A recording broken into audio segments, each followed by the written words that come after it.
কাঁকড়াগুলোকে দিয়ে আবার আমি কষাবো। আর দিয়ে দিচ্ছি এখানে যে আলুটাকে ভেজে রেখেছিলাম, ওই আলুটাকেও দিয়ে দিচ্ছি।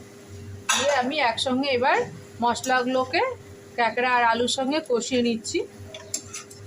তাহলে মশলাটাও আর একটু কষানো হয়ে যাবে, কাঁকড়াগুলোও কষানো হয়ে যাবে মশলার সঙ্গে। এরপরে আমি দেব জল। আলুটা মোটেও সেদ্ধ হয়নি বলে আমি আলুটা এখনই দিয়ে দিলাম।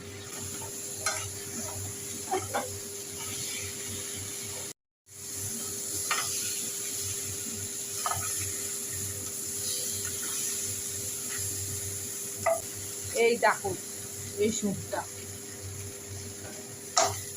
আর এই যে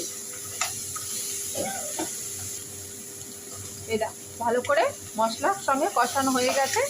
এবার আমি এখানে দিয়ে দিচ্ছি জল। জলটা দিয়ে ভালো করে আমাকে ফুটাতে হবে, যেহেতু